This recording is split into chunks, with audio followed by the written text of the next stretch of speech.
Welcome to edu जोस में आप सभी लोगों का स्वागत है। दोस्तों आज 24 सितंबर और 24 सितंबर के सभी करंट अफेयर्स के क्वेश्चन इस वीडियो में डिस्कस किए जाएंगे। जितने भी इंपॉर्टेंट क्वेश्चन हैं आपके एग्जाम के पॉइंट ऑफ व्यू से उसका एक्स्ट्रा फैक्ट भी आपको बताया जाएगा और साथ में स्टैटिक जीके के क्वेश्चंस भी कवर कराए जाएंगे।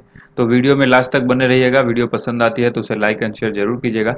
अगर आप इस वीडियो का पीडीएफ लेना चाहते हैं तो पीडीएफ के लिए आपको हमारा एंड्रॉइड एप्लीकेशन इंस्टॉल करना होगा जो कि गूगल प्ले स्टोर पर अवेलेबल है। एडूजोस करंट अफेयर्स के नाम से आपको ये ऐप मिल जाएगा एडूजोस, और इसको लगभग 1 लाख से भी ज़्यादा लोगों ने इंस्टॉल किया हुआ है। शुरू करेंगे हमारे डेली मोटिवेशनल कोट से, जो कि है हासिल होगी मंजिल भी तू तैयारी करके तो देख, आग लगेगी फिर सीने में तू चिंगारी बन के तो देख। तो ये जो है हमारा डेली मोटिवेशनल कोट है। तो आप सबको चिंगारी बनना है और चिंगारी बनाना हमारा काम है, ठीक है। तो चलिए स्टार्ट करते हैं। जिन लोगों ने चैनल को अब तक सब्सक्राइब नहीं किया है, चैनल को सब्सक्राइब करके बेल आइकन प्रेस कर लें ताकि हर वीडियो का नोटिफिकेशन आपको सबसे पहले मिल सके। सबसे पहले कल के चिंगारी प्रश्न को देखेंगे। चिंगारी प्रश्न का आंसर क्या होना चाहिए।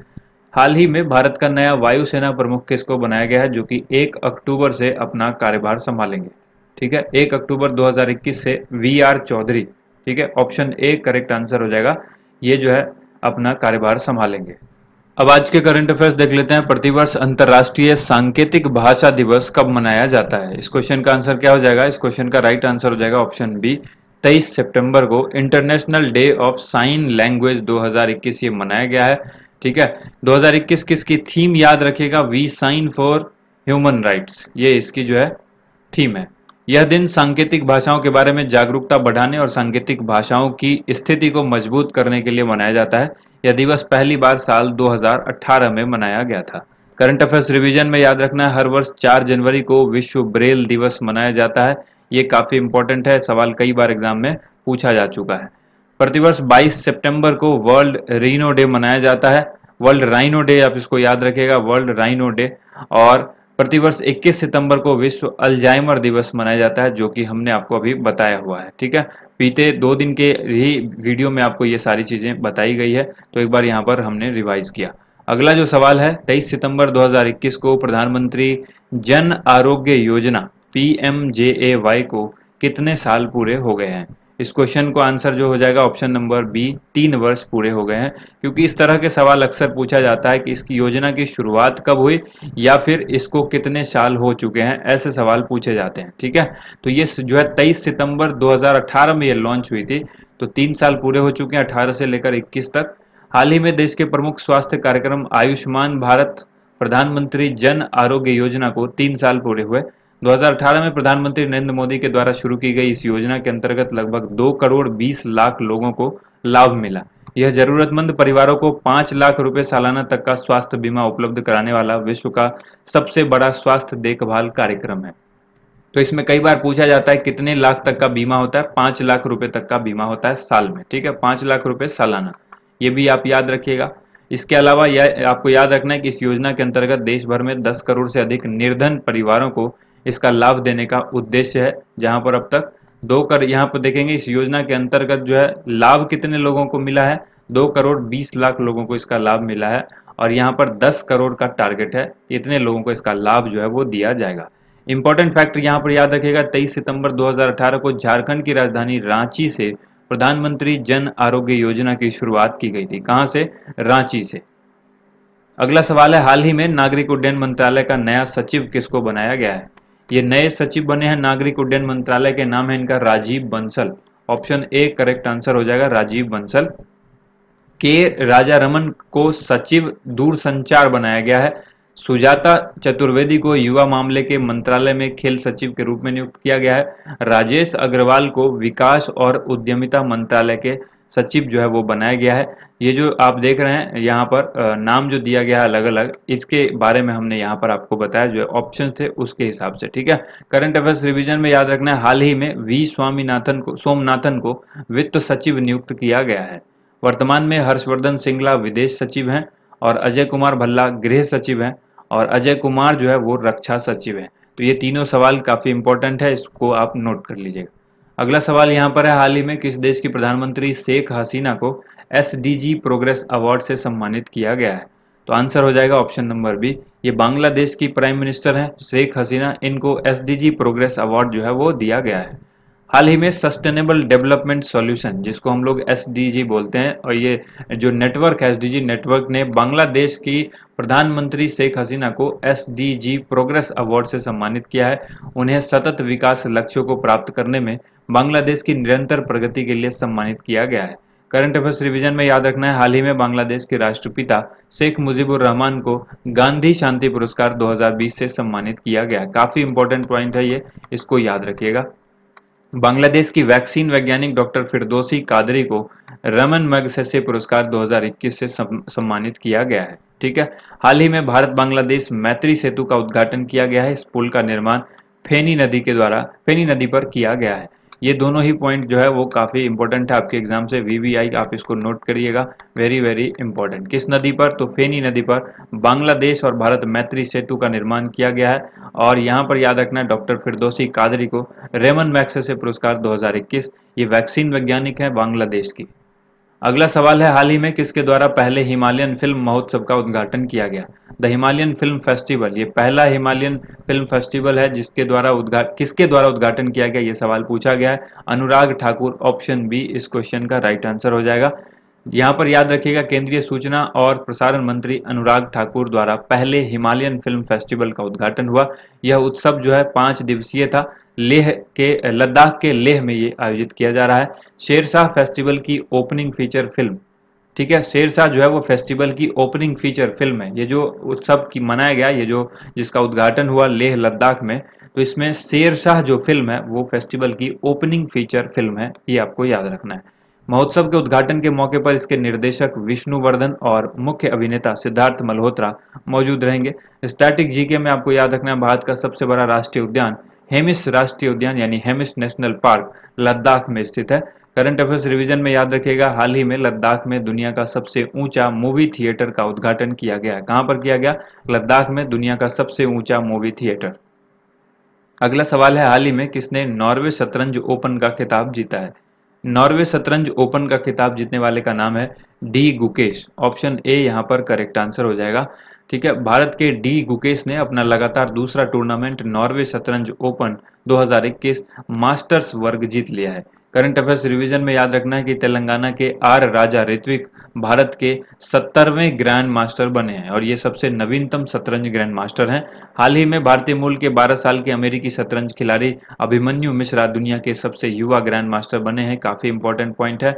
और इसके बाद नॉर्वे के बारे में जान लीजिए, इसका क्षेत्राधिकार में स्कैंडिनेवियाई देश है, राजधानी इसकी ओस्लो है, पीएम यहाँ पर एर्ना सोलबर्ग है और यहाँ की जो मुद्रा है वो क्रोन है। नॉर्वे में दुनिया की पहला जो जहाज सुरंग है उसका निर्माण किया जाना है, तो ये आप इंपॉर्टेंट पॉइंट को याद रखिएगा। अगला सवाल देख लीजिए, हाल ही में जारी digital quality of life index 2021 में भारत को क्या रैंक मिली है? तो इस क्वेश्चन का आंसर हो जाएगा ऑप्शन नंबर सी, 59वीं रैंक मिली है। ठीक है, digital quality of life index में भारत को 2021 में जो रैंक मिली वो हमने आपको बताई, 59वीं रैंक मिली है। और पिछले वर्ष सूचकांक में भारत को इसका स्थान जो था वो 57 था। ठीक है, पिछले साल 57वां था और इस वक्त जो है ये 59वां है। इसको आपको याद रखना है कि हाल ही में ऑनलाइन प्राइवेसी सॉल्यूशन प्रोवाइडर सर्फसर्क ने digital quality of life index जारी किया। पूछेगा किसने? तो सर्फसर्क ने डिजिटल क्वालिटी लाइफ इंडेक्स जो है वो जारी किया 2021। इस सूचकांक में डेनमार्क ने लगातार दूसरे साल पहला स्थान प्राप्त किया। तो नंबर 1 पोजीशन किसकी रही? डेनमार्क की रही, दूसरा स्थान दक्षिण कोरिया का रहा और तीसरा स्थान फिनलैंड का रहा। तो ये याद रखिएगा तीनों देश का नाम जो कि टॉप 3 है। इस अध्ययन में डिजिटल गुणवत्ता को परिभाषित करने वाला निम्न 5 बुनियादी आधारों को प्रमुखता दी गई है, जिनके आधार पर देशों को अनुक्रमित किया गया है। हाल ही में जारी वैश्विक नवाचार सूचकांक 2021 यानी GII में भारत को 46वां स्थान प्राप्त हुआ है। वैश्विक नवाचार सूचकांक में भारत को क्या रैंक मिली? हमने कल आपको बताया था 46वां स्थान प्राप्त हुआ है। ठीक है, अगला सवाल है, किस राज्य सरकार के द्वारा इलेक्ट्रॉनिक पार्क स्थापित किया जाएगा? बहुत ही इंपॉर्टेंट सवाल है, किस राज्य सरकार के द्वारा इलेक्ट्रॉनिक पार्क स्थापित किया जाएगा? आंसर होगा Uttar Pradesh, option number D यहाँ पर राइट आंसर होगा। यूपी सरकार ने नोएडा के पास इलेक्ट्रॉनिक उपकरणों और सहायक उपकरण के लिए इलेक्ट्रॉनिक पार्क विकसित करने की जो है वो योजना बनाई है और वो इसको डेवलप करेगा। स्टैटिक जीके में याद रखना, उत्तर प्रदेश भारत का सबसे अधिक जनसंख्या वाला राज्य है। उत्तर प्रदेश सबसे अधिक राज्यों के साथ सीमा बनाने वाला भी राज्य है और उत्तर प्रदेश का पहला आयुष विद्यालय हाल ही में गोरखपुर में बनाए जाएगा क्योंकि यहाँ पर इसका शिलान्यास किया गया है। उत्तर प्रदेश के कानपुर में भारत का पहला मेगा लेदर पार्क बनाया जाएगा। उत्तर प्रदेश सरकार ने साल 2018 में मुगल सराय स्टेशन का नाम बदलकर पंडित दीनदयाल उपाध्याय स्टेशन रखा है। और इलाहाबाद का नाम भी आप सबको मालूम होना चाहिए, प्रयागराज हो चुका है, कई बार एग्जाम में पूछा गया है। इसके अलावा फैजाबाद जिले का भी नाम बदल दिया गया है, उसका नाम अयोध्या कर दिया गया है। अगला सवाल देखिए, हाल ही में हाउजेट फैंटेसी स्पोर्ट प्लेटफॉर्म, ये जो आप देख रहे हैं हाउजेट फैंटेसी स्पोर्ट प्लेटफॉर्म ने किसे अपना ब्रांड एम्बेसडर बनाया है? इस क्वेश्चन का आंसर हो जाएगा Suresh Raina, option number B. यहाँ पर आपको ये जो प्लेटफॉर्म है ड्रीम 11 हाउसेट, ये सब फैंटेसी स्पोर्ट प्लेटफॉर्म है जहाँ पर लोग जो है वो मैच के अंदर अपनी टीम लगाते हैं और उसके थ्रू जो है वो अर्निंग करते हैं, पैसा कमाते हैं। तो ये हाउसेट फैंटेसी स्पोर्ट ने जो अपना प्लेटफॉर्म है उसके लिए ब्रांड एम्बेसडर सुरेश रैना को बनाया है। हाल ही में फिनो पेमेंट बैंक लिमिटेड ने जो है अपना भारतीय अभिनेता पंकज त्रिपाठी को अपना ब्रांड एम्बेसडर बनाया है। अंतरराष्ट्रीय क्रिकेटर सुरेश रैना को ब्रांड एम्बेसडर किसका बनाया गया? हाउसेट का, ये याद रखिएगा। नीरज चोपड़ा को टाटा AIA लाइफ इंश्योरेंस ने ब्रांड एम्बेसडर बनाया। कैसीफाई के लिए राजकुमार राव को बनाया गया ब्रांड एम्बेसडर। और होमलैंड के ब्रांड एम्बेसडर महेंद्र सिंह धोनी। सोनू सूद जो है वो पंजाब में कोविड टीकाकरण, कोविड वैक्सीनेशन के लिए जो मुहिम चली उसके ब्रांड एम्बेसडर बने। और कृति सेनन ने को kitchen where brand wonder chef ने अपना ब्रांड एम्बेसडर बनाया है। अगला सवाल है, इनमें से कौन क्रिकेट के सभी प्रारूपों में 20,000 रन बनाने वाली पहली महिला बल्लेबाज बन गई है? काफी इंपॉर्टेंट सवाल है आपके एग्जाम के पॉइंट ऑफ व्यू से, इसको अच्छी तरह से नोट करिएगा। क्रिकेट के सभी प्रारूपों में 20,000 रन बनाने वाली पहली महिला बल्लेबाज कौन बनी है? आंसर हो जाएगा मिताली राज, ऑप्शन नंबर बी। मिताली राज जो है वो 20,000 रन पूरा करने वाली पहली महिला क्रिकेटर बन गई हैं। ठीक है, ये काफी अनुभवी बल्लेबाज हैं। ऑस्ट्रेलिया के खिलाफ वनडे मैच में इन्होंने ये इतिहास रच दिया है।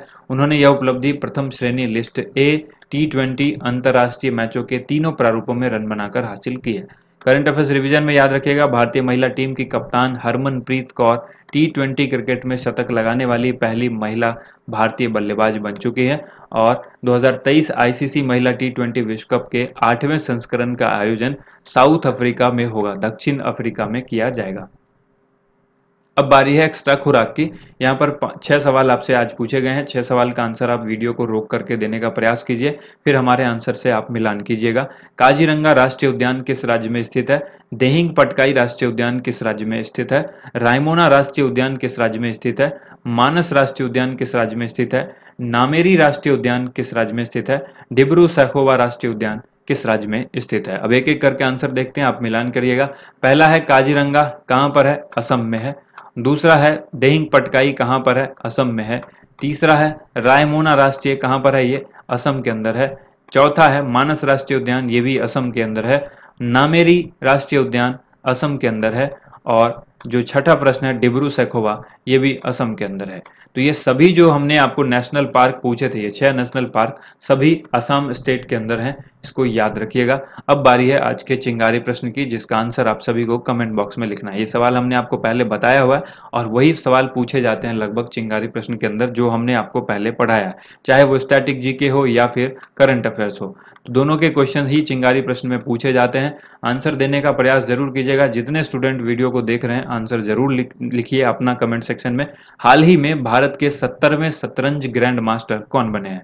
ठीक है, 70वें शतरंज ग्रैंड मास्टर, जो कि भारत के सबसे लेटेस्ट ग्रैंड मास्टर आप याद रखेंगे तो ये इनका नाम क्या है? 4 ऑप्शन है, राजा ऋत्विक, हर्षित राजा, अभिमन्यु मिश्रा, लियोन मेंडोका। जो भी करेक्ट आंसर है कमेंट बॉक्स में जरूर लिखें।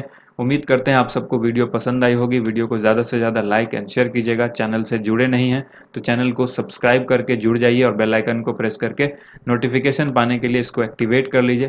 थैंक यू सो मच, आप सभी लोगों का वीडियो देखने के लिए बहुत बहुत धन्यवाद।